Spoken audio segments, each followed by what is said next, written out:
Selon la cosmogonie africaine qui impose à ceux qui connaissent la vérité traditionnelle et son secret à la protection d'un peuple, ont le devoir, le droit et la capacité de défendre en mettant en exergue la connaissance aux générations à venir ayant pris conscience pour éviter la perte de la culture, rites et traditions d'une nation face à une mondialisation qui ne cesse de prendre position.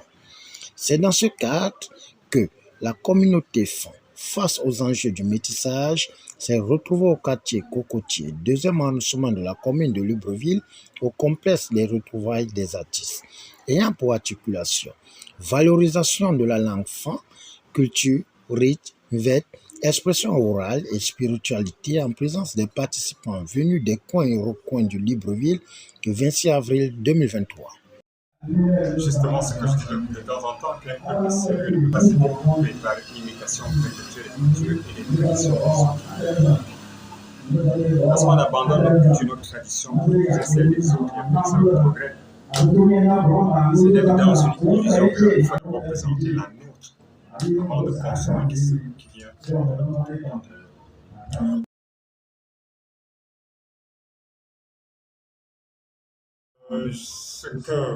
Ce que j'aimerais, c'est que les gens écoutent mes chansons, que les gens s'imprègnent exactement de tout ce qui se passe avec les musiques. Essayer de faire pas philosopher, mais d'écouter et de prendre en compte tout ce que je dis. Parce que l'Afrique de demain, c'est pas cette violence, c'est nous, cette jeunesse, qui sont ceux qui viennent après moi. Si notre génération, si nous faisons rien, c'est pas celle qui vient après nous quelque chose. Donc, moi, je souhaite que cette jeunesse s'appelle de tout ça. On vous connaît à peu près aussi avec la néocolonisation. Et quelle serait votre contribution afin de donner, par exemple, des exemples à nos dirigeants afin qu'ils puissent valoir la culture africaine aux dépens de celle occidentale? Bon, je ne sais pas comment répondre à cette question. C'est pas qu'on ne parle pas, on parle. C'est pas qu'on ne chante pas, on chante. C'est pas qu'on n'essaye pas de dire à nos dirigeants de rectifier. Parce que une jeunesse ou bien un peuple sans connaissance de sa culture, de sa tradition, déjà un sentiment de satisfaction par rapport déjà à l'idée, parce qu'il faut reconnaître que la culture aujourd'hui, notre génération n'a pas eu la même chance que nos aînés, nos papas, parce qu'ils ont grandi avec les grands-parents au village et dans un milieu où la connaissance était plus ou moins partagée. Nous devons connaître notre culture, nous devons connaître nos traditions et nos valeurs, parce que à l'intérieur de nos cultures, il y a des modes d'enseignement, il y a une manière de vivre, il y a une éducation à l'intérieur.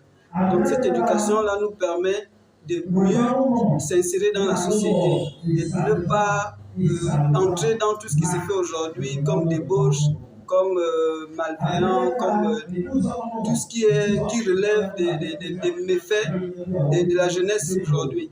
Donc un jeune qui connaît ses valeurs traditionnelles et culturelles, c'est un jeune qui est un modèle dans la société. Et donc les jeunes doivent tout faire pour venir écouter, venir être enseignés par ces personnes-là de culture qui ont des valeurs à nous apprendre. Vraiment, je les encourage à venir massivement.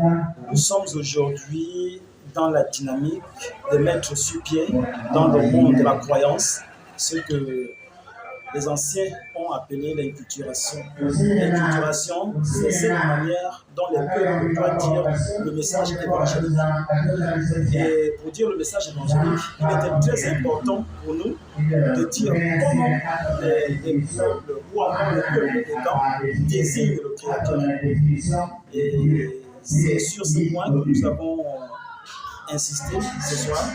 Savoir d'abord comment on dit le Créateur dans notre langue. quels sont les noms des créateurs, parce qu'il a plusieurs noms, et quelle est la posture dans laquelle un croyant doit se mettre pour invoquer le Créateur. Et bien entendu, avec des interdits.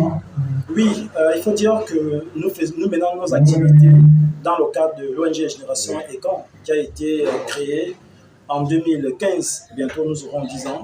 Et lorsque nous créons cette ONG, la dynamique culturelle, notamment l'appellation des noms, le parler de la langue Motuna, et ainsi que les croyances étaient presque tabous, étaient presque méconnues par les jeunes.